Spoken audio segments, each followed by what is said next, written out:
오늘은 저번 주일에 이어서 길가와 같은 마음 밭에 대해서 계속 말씀을 증거하려고 합니다. 길가와 같은 마음은 사람들이 길에 다니면서 땅을 오래 밟았기 때문에 아주 굳어져 버려서 거기에는 씨를 뿌려도 뿌리를 내릴 수 없는 그런 땅이라고 말씀을 드렸습니다. 지금은 아스팔트나 콘크리트로 다 포장을 했지만 또 옛날에 포장이 안 된 도로도 사람들이 많이 지나다니는 길은 굳어져서 거기에 씨가 떨어져도 잘 뿌리를 내리지 못합니다. 길가에 뿌려진 씨앗이라는 것은 그 마음이 굳어져서 하나님의 말씀에 씨앗이 떨어질 때 뿌리를 내릴 수 없는 굳어진 마음이라고 말씀을 드렸습니다. 다른 말로 하면 씨앗이 뿌리를 내릴 수 있는 토양이 없다는 말씀이죠. 그래서 그 길가와 같은 마음에는 씨를 뿌리지만은 하나님의 말씀이 들려지지만은 뿌리를 내리지 못하고 결실하지 못한다고 말씀을 드렸습니다. 그리고 이 흙은 거듭난 사람들이 가지고 있는 하나님 말씀에 대해서 부드럽게 반응하는 마음이라고 했습니다. 그 옥토로 비유하고 있습니다. 그 옥토에는 씨앗이 떨어지면 뿌리를 잘 내리고 또 잎이 잘 자라고 열매가 맺혀서 100배, 60배, 30배 결실한다고 성경이 말씀합니다. 인간은 본래 부드러운 마음을 갖고 태어났습니다. 흙으로 창조한 것은 우리 육신만 아니라 우리 마음도 부드러운 흙으로 창조되어서 하나님의 말씀이 들려지면 그 말씀에 온유함으로 반응했습니다. 지금은 말씀을 들으면 의심도 하고 반발도 하고 그러지만 인간이 범죄하기 전에는 부드러운 옥토와 같이 그 마음밭이 아주 온유해서 하나님이 무슨 말씀을 들려주시든지 간에 전심으로 그 말씀을 받아들이고 열매를 맺었습니다. 그러나 타락함으로 말미암아 인간의 마음이 아스팔트와 같이 굳어졌습니다. 말씀이 들려지지만 그 말씀을 받아들이지 않고 의심하고 또 그 말씀에 대적을 합니다. 거듭난다는 것은 죄로 굳어진 이 마음을 하나님이 예수의 피와 성령으로 말미암아 그 마음을 완악한 마음을 깨트려서 자기가 죄인됨을 알고 그리스도의 복음을 전심으로 받아들이는 온유한 마음으로 바뀌어진 것을 말씀합니다. 산상수훈에서 온유한 자가 복이 있다고 하신 말씀은 그건 우리 자연인의 성품에 대해서 말씀한 것이 아닙니다. 그것은 거듭난 영혼이 하나님의 말씀에 대하여 반응하는 부드러운 마음을 말씀합니다.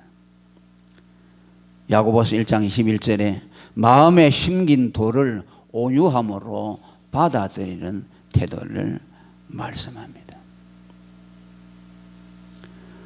구약에서는 에스겔 36장 26절에 새 영을 우리 마음속에 부어주셔서 또 새 마음을 주시고 우리 육신에서 굳은 마음을 제하고 부드러운 마음을 준다라고 말씀합니다.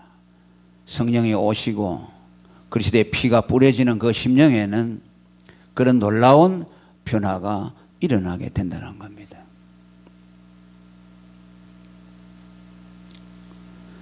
그래서 이 길가와 같은 마음은 중생하지 못한 아담의 원죄를 타고난 하나님에 대해서 죽어버린 콘크리트와 같이 굳어진 그 마음이 변화되지 못하고 그대로 존속되는 마음을 길가와 같은 마음이라고 성경은 말씀합니다.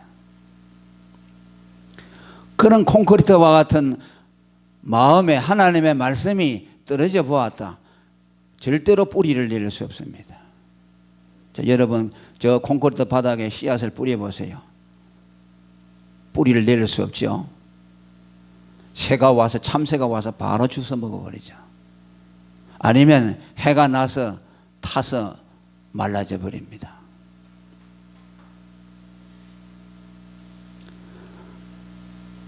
오늘 여기도 보니까 길가에 뿌려진 씨앗에 새가 와서 즉시 그 말씀을 먹어버린다고 그렇게 말씀합니다.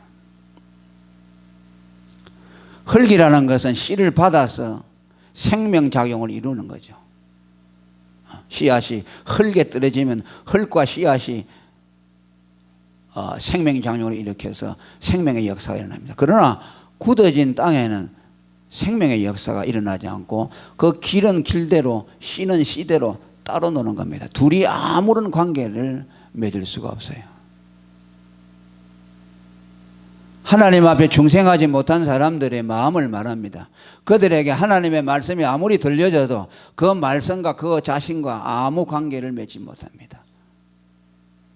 그리고 속의 경일기식으로 잊어버리게 되고 거기에 대해서 관심을 갖지 않게 됩니다. 그래서 흙은 생명장용을 하는 동시에 씨를 보호하는 것이죠.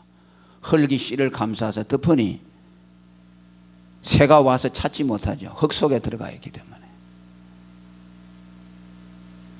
중생한 마음은 하나님의 말씀을 보호합니다. 아멘. 중생하지 못한 사람은 하나님의 말씀이 들려질 때 그 말씀을 대적하지만 중생한 마음은 하나님의 말씀이 떨어지면 포근히 감싸 안습니다.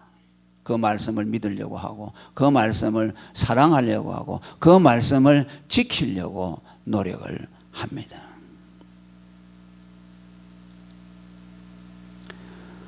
여기에 사단이 말씀을 뺏어간다 하는 말은 복음을 아무리 들어도 효과를 내지 못한다는 뜻입니다. 깨달지를 못한다는 뜻입니다. 그래서 19절에 길가와 같은 마음은 그 속성은 깨달지 못하는 마음이라고 말합니다. 길가와 같은 마음과 깨달지 못하는 마음을 동일시하고 있습니다.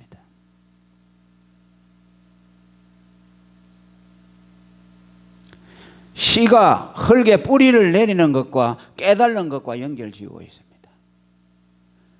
씨가 뿌리를 내지 못하면 그것은 깨달지 못하는 것이라고 말합니다. 그러니까 아무 효과를 내지 못한다는 말씀이죠. 이것을 고린도후서 4장 4절은 이 세상의 신마귀가 믿지 아니하는 자들의 마음을 혼미케 하여 그리스도의 영광의 복음의 광채가 그 마음에 비추지 못하도록 방해를 했기 때문이라고 말합니다. 저번 시간에도 말씀한 것처럼 하나님은 불택자들에게는 복음을 허락하지 않을 뿐더러 복음을 깨달지 못하도록 방해한다고 했습니다. 그래서 비유로 말씀한다고 했습니다. 예수님이 비유를 말씀한 것은 두 가지 목적이 있어요. 거듭난 자들에게는 말씀을 더 잘 깨달는 데 도움이 되도록 비유가 말씀되어졌고 불택자들에게는 그 비유가 무엇인지 모르도록 혼미하도록 만들어버려서 구원받지 못하도록 한다고 합니다. 그러니까 비유라는 것은 한 가지인데 택자에게 와서는 이해를 도우는 말씀이 되고 불택자들에게는 오히려 더 혼미하게 만들어서 그것에 대해서 깨달지 못하도록 하는 겁니다.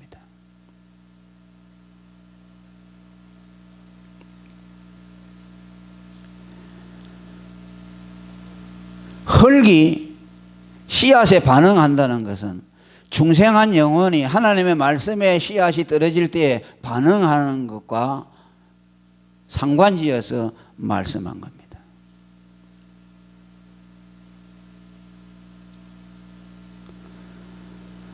씨가 흙에 뿌리를 내리는 것과 중생한 영혼이 말씀을 접촉하여 깨닫게 되는 것을 같이 동일시합니다. 중생한 영혼은 하나님의 말씀 복음을 들으면 깨달음이 옵니다. 왜? 복음 말씀과 중생한 영혼의 속성이 같기 때문에 그렇습니다. 콘크리트하고 씨앗은 안에 속성이 전혀 다르죠. 씨앗은 식물이고 콘크리트니까 속성이 다르죠. 그러니까 아무 관계를 맺을 수가 없어요. 중생하지 못한 사람에게 하나님의 말씀이 전해질 때 왜 그들이 무관심하느냐? 두 속성이 전혀 다르기 때문에 관계를 맺을 수가 없어요. 그러니까 그건 당연한 것이에요.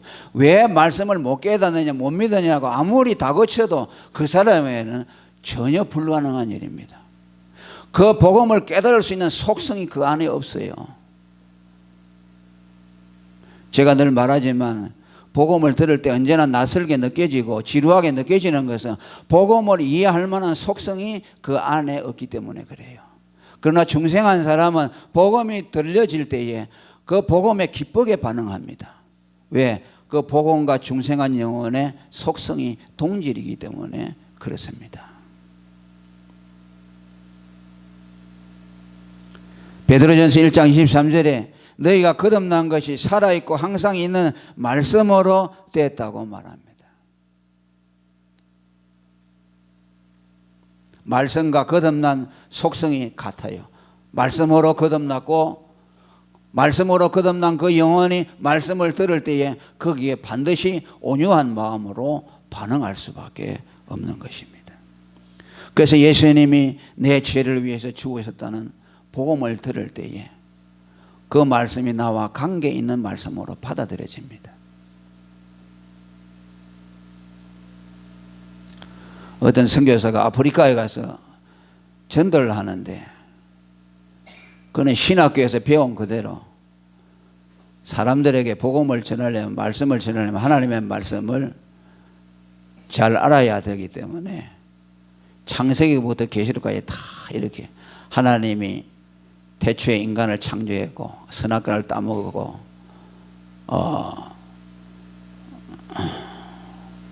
선악과를 따먹어서 죄인이 되었고 그래서 쭉 요약해서 이렇게 하는 겁니다.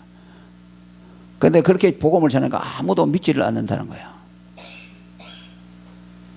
그런데 그 다음에 왔던 선교사님이 복음을 전하는데 모든 거 다 제쳐버리고 예수가 당신을 위해 죽었다는 말씀을 했는데 그걸 듣고 회심하는 사람들이 일어났어요. 그렇잖아요. 자, 우리가 논리적으로 생각하면 집에 들어가려면 현관을 거치고 마당을 통해서 안방으로 들어가죠. 그러니까 우리가 무슨 설교를 한다든지 또 무슨 연설을 하면은 서론, 본론, 결론이 있잖아요. 서론은 도의 부분이죠. 그러니까 사람들이 알만한 얘기를, 상식적인 얘기를 먼저 딱 얘기해가지고 사람들의 관심을 집중시켜가지고 그때 이제 비로소 본론을 만들어내가지고 결론을 짓는 것이죠.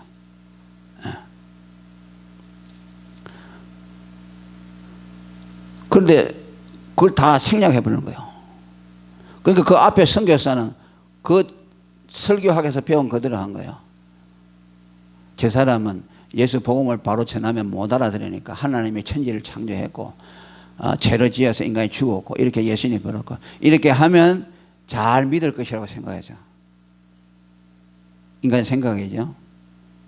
그런데 이 두 번째 오신 분은 서론도 없고 도의 부분도 없고 그냥 바로 핵심으로 들어가서 예수가 당신 죄를 위해 죽었다고 말했어요. 그런데 그것을 믿는 사람들이 생겨나는 것이요. 아멘. 상식적으로 안 맞잖아요. 그 논리학적으로도 안 맞고 연설하는 그 어떤 기법에도 맞지 않아요. 그게 뭐냐? 복음이라는 것은 인간의 지성을 초월하는 겁니다. 인간이 설득하러 되는 것이 아니라 말 가지고 설득해서 되는 것이 아니라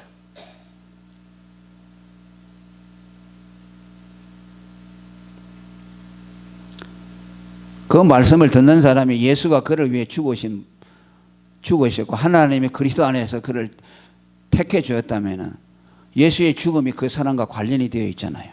그 사람을 위해 죽었으면. 그러니까 예수의 죽음이 그 사람과 그 사람의 일이 되는 거예요. 그러니까 그게 창세전부터 하나님이 그렇게 딱 선택해 놓으니까 그 복음을 들으니까 그것이 믿어지는 것이요. 그 기원이 어디에 있습니까? 영원 전에 있어요. 그 복음의 기준이 지금 말하지만은 영원의 기준이 되어 있으니까 성령이 오셔서 그 말씀에 딱 와가지고 증거해 주시는 것이죠. 그럼 그걸 믿어진다는 것이죠. 전에도 말씀드렸잖아요. 어떤 분이 아주 깡패 같은 분이 하도 교회 안 나가고 아들이 예수 안 믿고 그러니까 어머니는 믿음이 얼마나 좋은데 볼 때마다 얘 누구야? 예수가 네 죄를 위해 죽었어. 예수님. 그럴 때마다 피 웃는 거예요. 예수님 왜 나를 위해 죽어? 그런데 성년이 되고 어느 날 그 말씀이 믿어지라는 것이요. 끝도 뭐 갓도 없는 말인데 예수님이 내 죄를 위해 죽었다는 게 믿어지면서 눈물이 주르르 흘러오면서 그때 그는 회심을 하고 신앙으로 바로 들어갔어요. 여러분 신앙의 핵심에 들어가야 됩니다. 그저 사람 설득해가지고 이 지성으로 논리적으로 믿는 거 있잖아요. 그 힘이 없어요. 바로 핵심을 붙들어야 돼요. 그러면 그게요, 복음을 통해서 하나님의 능력이 나타나요. 복음이라는 것은 사람의 지혜로 되는 것이 아니구나. 자기의 설득으로 하려고 하는 모든 인간적인 노력을 포기하게 돼요. 복음이라는 것은 능력이 있는 것이구나. 이건 사람이 보탤 것이 없는 것이구나. 아주 원시적인 그 방법 그대로 하나님이 증거를 해 주시는 것이구나. 깨닫게 되면 그때부터 그 사람은 본격적인 전도자가 되는 거예요.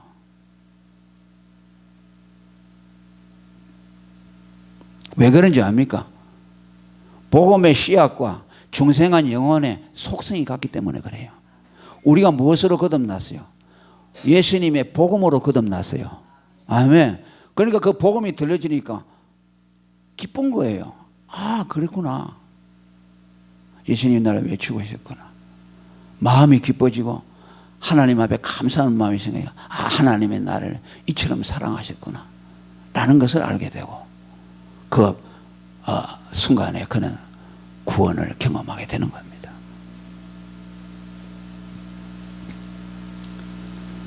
이 길가와 같은 마음은 반대로 뿌리가 내릴 터전이 없습니다. 아무 접촉점이 없습니다. 깃뿌리만 때리고 소멸되어 버리기 때문에 그는 말씀과 아무런 관계를 맺지 못하는 겁니다.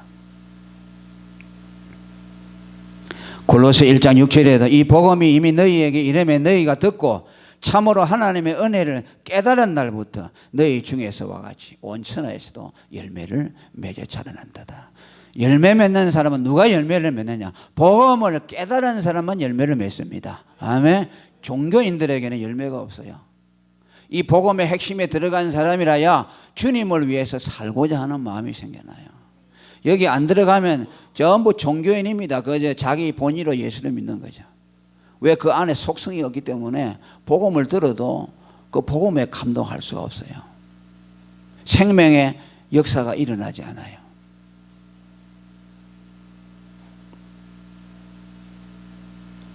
그 다음에 이 길가와 같은 마음은 두 번째 의미를 가지고 있는데 그것은 주인이 없는 마음을 뜻합니다.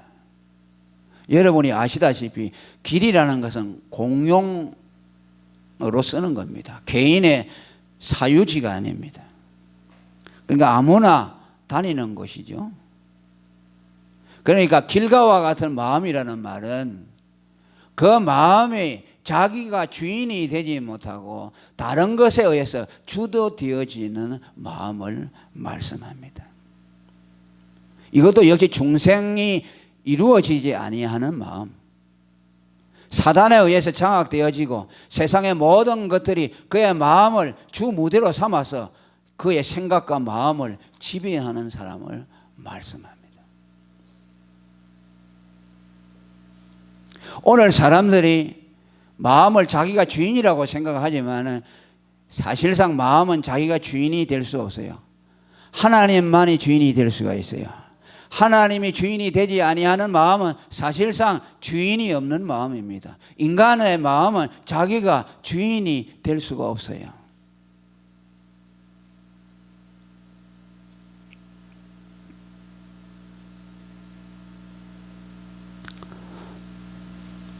그러니까 이런 사람들은요, 중생하지 않기 때문에 그 마음속에 하나님의 말씀에 대한 감각이 없어요.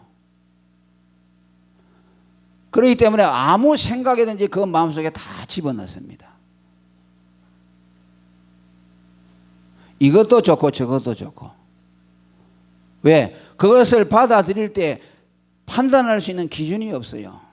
중생한 사람은 복음으로 거듭나기 때문에 복음의 말씀이 그 속에 있어서 아무 것이나 드리지 않습니다.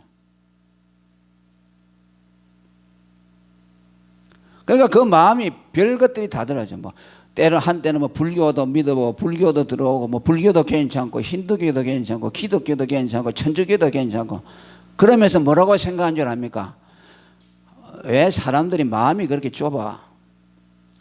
종교를 그치 뭐 다 비슷한 것인데 이 종교도 저 종교도 다 가지고 내가 소화하면 되지 꼭 기독교만 믿어야 되겠느냐라는 생각을 합니다. 그리고 꼭 기독교만 믿어야 된다고 하는 자들 향해서 마음이 편협하고 그 사람은 옹졸한 사람이라고 오히려 비난을 합니다. 오늘 종교 다원주의자들이 그러죠. 모든 종교는 다 공유될 수 있고 통할 수 있다. 기독교만이 구원이 있다고 말하는 자들을 향해서 저들은 편협한 자들이고 마음이 좁은 자들이라고 말합니다. 자기들은 매우 관대하고 마음이 넓은 사람이라고 말합니다. 그래서 그들은 사람들에게 꼭 예수 믿으라고 말하지 않습니다. 종교는 좋으니까 어느 종교든지 하나 가져보세요. 그러죠. 불교도 좋고 천주교도 좋으니까 그저 다 뭐 비슷비슷하니까 하나 가지세요. 그게 이제 사람들이 보면 그 사람은 굉장히 마음이 넓은 사람 같이 보이죠. 관용하는 사람처럼 보이죠. 그러나 그게 아니에요. 왜? 그 사람은 길가와 같은 마음을 가졌고 자기 마음에 대해서 자기가 주인이 되지 못하니까 온갖 것들이 다 들어와서 마치 자기가 그것을 포용하는 것처럼 착각하는 것이지 그것들에 의해서 정복을 당하고 있는 것이 정확한 표현입니다.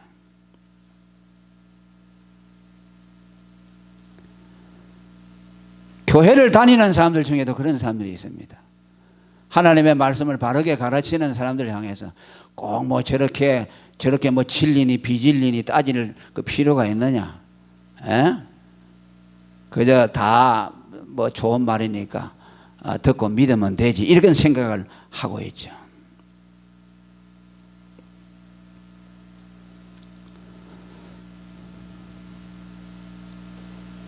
진리를 추구하는 자들을 향해서 외골수라고 말하고 편협한 자들이라고 비난을 합니다. 어떤 사람들은 그래 천주교는 큰 집이고 기독교는 작은 집이라 그래요. 왜? 거기서 분가해서 나왔으니까. 분가해서 나온 것이 아니고 잘못돼서 그걸 부정하고 나온 거예요. 큰 집이 아니에요. 천주교도 가면 다 예수 믿고 삼위일체 하나님 믿는데 꼭 기독교만 나와야 되냐고 말합니다. 왜? 그 마음이 길가와 같아서 온갖 것들이 다 들어와서 기준이 없어요. 잡탕질을 하는 거죠. 마태복음 12장 45절에 보면 주인 없는 빈집에 대한 이야기가 나옵니다. 그가 처음에 한동안 믿음을 가진 듯 하다가 그래서 하나님의 일시적인 빛을 받아서 믿는 경험도 하고 그러지만은 그 믿음이 진실하지 못하니까 믿음을 버리는 겁니다. 그러니까 뭐라 그랬어요? 빈집이 되어 있다 그랬어요. 그러니까 나중에 전보다 더 악한 귀신 7이 들어가서 그 사람을 장악한다 그랬어요. 이건 믿다가 믿었다는 말은 정확한 말이 아닙니다. 믿는 흉내를 냈다가 타락한 사람이 그 타락한 것이 그 전보다 더 악하다는 것을 예수님이 말씀했습니다. 주인이 없는 빈집의 불행을 말하는 겁니다.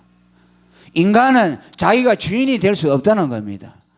예수를 믿어 하나님이 그 안에 와서 그 사람을 주장하시고 그를 성전 삼아서 계셔줄 때만 그는 안전할 수가 있습니다.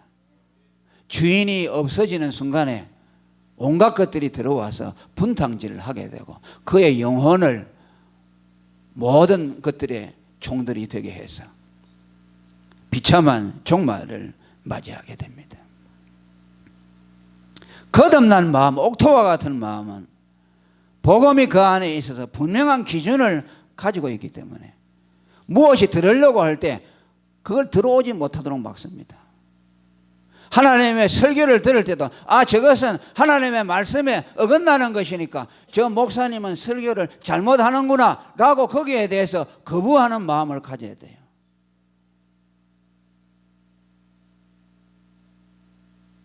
왜? 그에게는 명백한 기준이 있어요.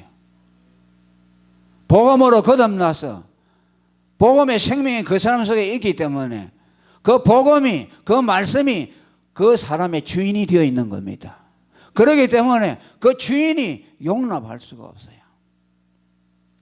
복음이 아닌 다른 것을 말하면 거부 반응이 일어나게 되고 거기에 대해서 의문을 느끼기까지 합니다. 평신도들 중에도 복음이 바로 되어 있는 사람은요, 목사님들의 설교를 잘못하면요 분노를 한다고 그래요. 저 목사님은 성경 말씀을 잘못 해석하고 있구나. 왜? 그 속에 기준이 세워져 있기 때문에. 길가와 같은 사람은 주인이었기 때문에 그의 마음의 주인인 하나님의 말씀이 그 안에 없기 때문에 아무 것이나 들어와서 결국은 영적인 방황을 하다가 비참하게 종말을 구하게 됩니다. 저는 그런 사람들을 많이 보았습니다. 이것도 좋고 저것도 좋고 하다가 나중에 죽도 아니고 밥도 아닌 신앙으로 그렇게 가버리는 사람들을 많이 보았어요. 그리고 진리를 주장하고 부르짖으면 꼭 비난을 합니다. 자기만 예수 잘 믿나? 자기보다 훌륭한 사람들이 얼마나 많은데 라고 생각하고 오히려 그들을 비난합니다. 종교개혁이라는 것이 무엇입니까? 하나님의 진리가 그 사람 속에 분명한 기준이 되어서 그것을 가지고 세상을 볼 때, 교회를 볼 때 잘못되었다는 걸 느끼기 때문에 의문을 느끼고 일어난 것이 루터의 종교개혁입니다. 그 시대의 로마 캐토릭은 전 세계를 장악했습니다. 종교계만 장악한 것이 아니라 세계의 정치를 장악했습니다. 여러분 아시다시피 중세는 독일이나 프랑스나 제후를 세울 때에 교황이 허락하지 않으면 왕을 세울 수 없어요. 교황이 제후의 머리 위에 있어요. 우리가 잘 알잖아요. 독일에 제가 어떤 기억이 안 납니다만 그 법적으로 다 통과되어 가지고서 왕으로 이게 세워져야 되는데 교황이 허락하지 않는 겁니다. 그런데 눈이 오는 날 밤새도록 교황 집 앞에 가서 무릎을 꿇고 자기를 왕으로 인정해 달라고 합니다. 지금은 생각할 수 없죠. 그런 천주교입니다. 그런데 작은 수도사 마르틴 루터라는 그 사람 한 사람이 일어나서 그것들이 잘못됐다고 말합니다. 로마 천주교가 잘못됐다고 말합니다. 그러니까 그 시대 사람들 뭐라냐, 저 또라이라 그랬어요. 루터 보고. 천주교에서는요 루터를 정신병자로 몰았습니다. 그 역사적인 문헌을 보면요 우울증 환자에다가 정신병자라고 그렇게. 실제로 루터는 우울증이 있었어요. 심한 우울증이 있었어요. 그러나 여러분 보세요. 그 한 사람의 진리의 해프를 드는 것을 통해서 전 세계가 변화를 일으켰습니다. 영국의 청교도들이 그랬습니다. 국교의 그 탄압을 이기지 못해서 미국으로 도망간 것이 신앙의 죄를 찾아간 것이 청교도들 아닙니까? 지극히 적은 소수들입니다. 그 소수들이 세계 역사를 바꾸어 놨어요. 미국이라는 거대한 나라를 건설했습니다. 오늘 뿌리가 청교도 아닙니까? 미국이. 왜? 루터나 청교도들이나 그 마음속에는 거듭난 영혼 속에 세워져 있는 복음의 진리의 기준이 분명하게 세워져 있기 때문에 용납할 수가 없는 겁니다. 오늘 저와 여러분은 길가와 같은 마음이 되어서는 안 됩니다. 이것도 좋다 저것도 좋다 안 됩니다. 그것은 여러분들이 안에 참다운 진리의 기준이 없다는 증거입니다. 정말 복음을 확실하게 깨닫고 중생하여 여러분 속에 생명이 있다면 우리는 좁은 길이라도 그 길을 가야 할 것입니다. 많은 사람이 간다고 갈 것이 아니라 거기는 사망의 길이라고 했기 때문에 우리는 생명의 길, 좁은 길을 쫓아서 사람들이 나를 인정해 주든 안 해주든 올바른 길로 가야 될 줄로 믿습니다. 이것이 오늘 씨 뿌리는 뷰, 길가에 뿌려진 씨앗에 대한 우리에게 주시는 주님의 교훈입니다. 이 말씀이 여러분 영혼 속에 깊이 새겨지기를 축원합니다. 통성으로 기도하겠습니다.